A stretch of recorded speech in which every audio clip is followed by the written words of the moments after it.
안녕하세요. 크림빌 가족 여러분. 오늘 월요일 아침 이렇게 매일 한 말씀으로 오늘 하루를 시작하는 모든 분들의 마음속에 이 광활한 이 우주보다도 더 크신 하나님을 믿는 사람들답게 오늘 하루도 더 크고 더 깊고 또 더 넓은 사람으로 살아가실 수 있기를 간절히 기원합니다. 오늘은 저희가 로마서 14장 우리 1절에서 12절에 있는 말씀으로 오늘 이 아침을 시작하도록 하겠습니다. 로마서 14장 우리 1절에서 12절 말씀. 믿음이 연약한 자를 너희가 받되 그의 의견을 비판하지 말라. 어떤 사람은 모든 것을 먹을 만한 믿음이 있고 믿음이 연약한 자는 채소만 먹느니라. 먹는 자는 먹지 않는 자를 업신여기지 말고 먹지 않는 자는 먹는 자를 비판하지 말라. 이는 하나님이 그를 받으셨음이라. 남의 하인을 비판하는 너는 누구냐? 그가 서 있는 것이나 넘어지는 것이 자기 주인에게 있음에 그가 세움을 받으리니 이는 그를 세우시는 권능이 주께 있음이라. 어떤 사람은 이 날을 전날보다 낮게 여기고 어떤 사람은 모든 날을 같게 여기나니 각각 자기 마음으로 확정할지니라. 나를 중히 여기는 자도 주를 위하여 중히 여기고 먹는 자도 주를 위하여 먹으니 이는 하나님께 감사함이요 먹지 않는 자도 주를 위하여 먹지 아니하며 하나님께 감사하느니라. 우리 중에 누구든지 자기를 위하여 사는 자가 없고 자기를 위하여 죽는 자도 없도다. 우리가 살아도 주를 위하여 살고 죽어도 주를 위하여 죽나니 그러므로 사나 죽으나 우리가 주의 것이로다. 이를 위하여 그리스도께서 죽었다가 다시 살아나셨으니 곧 죽은 자와 산 자의 주가 되려 하심이라. 내가 어찌하여 내 형제를 비판하느냐? 어찌하여 내 형제를 업신여기느냐? 우리가 다 하나님의 심판대 앞에 서리라. 기록되었으되 주께서 이르시되 내가 살았노니 모든 무릎이 내게 꿇을 것이요 모든 혀가 하나님께 자백하리라 하였느니라. 이러므로 우리 각 사람이 자기 일을 하나님께 짓고 하리라. 아멘. 네, 사람들이 이렇게 모여 있는 곳이면 언제나 이런저런 갈등들이 있습니다. 그렇게 사랑했던 사람과 결혼을 했어도 부부싸움을 피할 수는 없습니다. 교회도 마찬가지입니다. 다양한 사람들, 심지어 죄인들이 모인 곳이기 때문에 언제고 다른 사람들과의 관계가 어긋나는 일들이 종종 발생합니다. 교회 안에서 이렇게 사람들이 싸우게 되는 대부분의 이유는 내가 가지고 있는 확신이 너무나 강하기 때문입니다. 그 견고한 자신만의 기준과 확신 때문에 다른 사람이 신앙생활하는 것이 때로는 마음에 이렇게 들지 않고 그러다 참지 못하고 한마디 하면 이제 이게 갈등과 분쟁이 시작이 됩니다. 로마 교회 안에서도 서로 이렇게 불편한 일들이 생겨났습니다. 특별히 어떤 종류의 음식을 먹는 일과 어떤 특별한 날을 지키는 일로 서로 간에 다른 의견 차이가 심하게 벌어졌습니다. 먼저 음식 때문에 일어난 갈등이 우리 1절부터 4절까지 등장합니다. 당시 로마에서는 우상에게 제사를 지낸 음식들을 시장에 내다 파는 일들이 많았고 특별히 고기는 거의 다 제사를 드린 후 시장으로 나왔습니다. 그러니까 우상의 제물로 제사를 드린 고기는 어떤 그리스도인들에게는 굉장히 먹기가 찝찝했을 겁니다.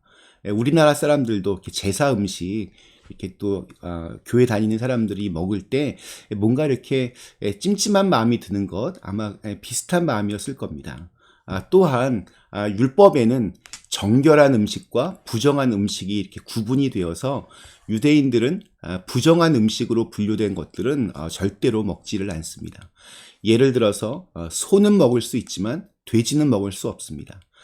지느러미와 비늘이 있는 고등어는 먹을 수 있지만 랍스타나 크랩, 낙지, 문어 이런 거 먹을 수 없습니다. 이러한 유대인들의 음식 문화는 지금도 계속해서 이렇게 지켜지고 있습니다. 엄격한 율법주의를 그대로 고수하던 유대인 신자들은 고기를 먹는 것은 죄다.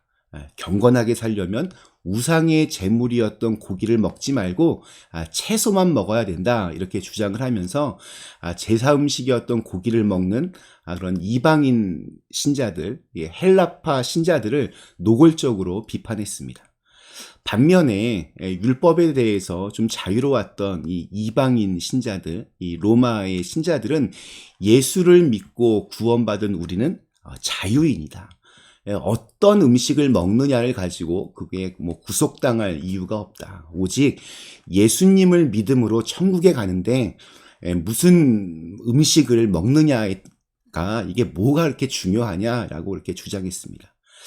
그러면서 이들은 이 유대인 신자들을 보면서 믿음 좋은 줄 알았더니 여전히 이렇게 율법에 매여 사는구만이라고 비판했고, 또 유대인 신자들은 이 이방인 신자들을 보면서 그렇게 먹고 싶다고 다 먹으면 그렇게 천박하게 신앙생활하면 그게 경건한 생활이 되겠냐, 그저 입만 살아가지고 이렇게 서로 비판하게 됩니다. 바울은 이들 사이에서 일어난 갈등을 이렇게 은혜롭게 이렇게 다루기 위해서 로마서 14장, 15장을 썼습니다. 오늘 1절부터 3절까지의 말씀이 이렇게 시작합니다. 믿음이 연약한 자를 너희가 받되 그의 의견을 비판하지 말라. 어떤 사람은 모든 것을 먹을 만한 믿음이 있고 믿음이 연약한 자는 채소만 먹느니라. 먹는 자는 먹지 않는 자를 업신여기지 말고 먹지 않는 자는 먹는 자를 비판하지 말라. 이는 하나님이 그를 받으셨습니다. 여기서 재미있는 표현이 등장합니다. 바울은 그들을 가리켜서 믿음이 연약한 자, 혹은 믿음이 강한 자라고 그렇게 부릅니다. 이것을 옳고 그름으로 보지 않습니다. 본질적인 문제가 아닙니다. 그렇기 때문에 믿음이 연약한 자를 너희가 받으라 라고 그렇게 말합니다. 예전에 교회가 이렇게 부흥하던 시기에는 교회 안에 정말 어중이 떠중이 별별 사람들이 다 모여들었습니다. 그런 사람들까지 품어낼 수 있는 넉넉함이 교회 안에 있었습니다. 그리고 결국에 하나님께서 그런 사람들까지도 다 변화시켜 주셨습니다. 믿음은 들음에서 난다. 이 말씀이 정말로 맞습니다. 그러나 최근에는 저 개인적으로 굉장히 안타까운 것 중에 하나가 이 교회 안에 믿음 좋아 보이는 바리새인들이 너무 많아지고 있다는 겁니다. 교회 문턱이 자꾸 높아지는 것 같습니다. 교회 밖에 있는 사람들과 소통하지 못하고 그냥 자기들끼리만 알아듣는 말들을 사용하고 새신자들에 대한 배려나 이해도 없어져 가는 것 같습니다. 섬김의 정신은 사라지고 자꾸만 이렇게 사람들을 가르치려고만 합니다. 그러나 비판보다 더 중요한 것이 사람을 살리는 것입니다. 그것이 복음의 정신입니다. 그렇기 때문에 교회에서 그래도 믿음이 조금 좀 더 좋은 분들의 역할이 참 중요합니다. 믿음이 연약한 사람들을 주님의 사랑으로 이렇게 품어낼 수 있다면 갈등은 거의 일어나지 않습니다. 그러니 우리가 기도해야 합니다.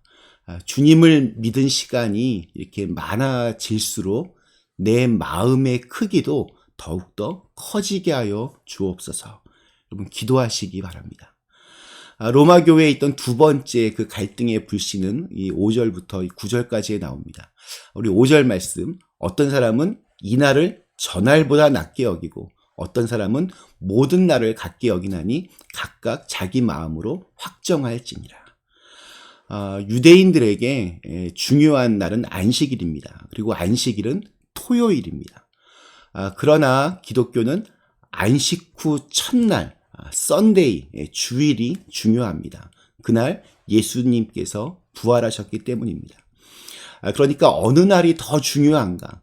절기를 지키는 방법, 날짜를 정하는 문제, 행사의 범위 등으로 의견 차이가 생겨났습니다.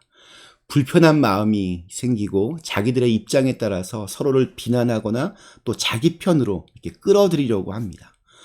바울은 이러한 분열 움직임에 대하여 비록 좀 견해가 다르고 행동이 다르다 할지라도 그 동기가 하나님을 위해 한 것이며 하나님을 잘 섬기기 위해 한 것이라면 서로의 그 차이를 그냥 그대로 다 인정하고 다 받아들이라 라고 그렇게 말합니다. 6절 말씀, 나를 중히 여기는 자도 주를 위하여 중히 여기고 먹는 자도 주를 위하여 먹으니 이는 하나님께 감사하며 먹지 않는 자도 주를 위하여 먹지 아니하며 하나님께 감사하느니라. 그러니까 무엇을 하든 어떻게 하든 주님을 위해서, 이게 가장 중요합니다. 예를 들어서 고기를 먹는 이유가 주님을 위해서라면 오케이. 고기를 먹지 않는 이유가 주님을 위해서라면 그것도 오케이.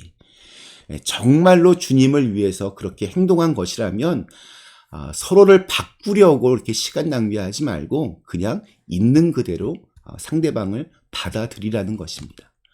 왜냐하면 하나님은 우리가 최후 심판대에 섰을 때 고기를 먹었냐 먹지 않았냐 이것으로 우리를 판결하지 않으십니다. 내가 믿는 믿음 때문에 형제 자매를 함부로 비판하고 업신여겼냐 아니면 품어주고 존귀하게 대했느냐로 판결하십니다. 우리 10절 말씀, 내가 어찌하여 내 형제를 비판하느냐 어찌하여 내 형제를 업신여기느냐 우리가 다 하나님의 심판대 앞에 서리라. 심판과 판결은 하나님의 몫입니다. 우리의 판단 기준은 주님을 위해서입니다. 8절 말씀 참 좋습니다. 우리가 살아도 주를 위하여 살고 죽어도 주를 위하여 죽나니 그러므로 사나 죽으나 우리가 주의 것이로다. 자, 그런데 사실 교회 안에서 어떤 싸움이 일어나면 서로들 다 주님을 위해서 그렇게 했다라고 말합니다. 그러니까 어떤 게 정말 맞느냐 이게 고민이 될 수도 있습니다. 그러나 이건 역시 너무 걱정할 필요가 없습니다. 하나님의 심판대 앞에 서면 자연히 드러날 것이기 때문입니다. 정말로 주님을 위해서 그런 것인지 아닌지는 주님께서 직접 심판하십니다. 그러니까 오늘 하루 이러한 마음으로 작은 차이는 뛰어넘고 주님을 위해서 그렇게 살아갈 수 있는 그런 아름다운 날이 되시기를 간절히 기원합니다. 잠시 함께 기도하시겠습니다. 좋으신 하나님, 오늘도 저희에게 새로운 날을 주심을 감사합니다. 정말 우리의 작은 머리로, 작은 마음으로 우리 주위에 있는 사람들을 품어내지 못하고 자꾸만 정죄하고 비판하려고 하는 그러한 우리의 마음에 잘못된 그릇된 확신들, 믿음들이 있습니다. 하나님, 우리의 이 교만함을 용서하여 주시고 우리가 할 수 있는 대로 정말 이것이 본질적인 것이 아니라면 때로는 져줄 수도 있고 때로는 그냥 모른 척할 수도 있고 그렇게 모든 것들을 더 품어낼 수 있는 큰 사람으로 저희를 성장시켜 주시옵소서.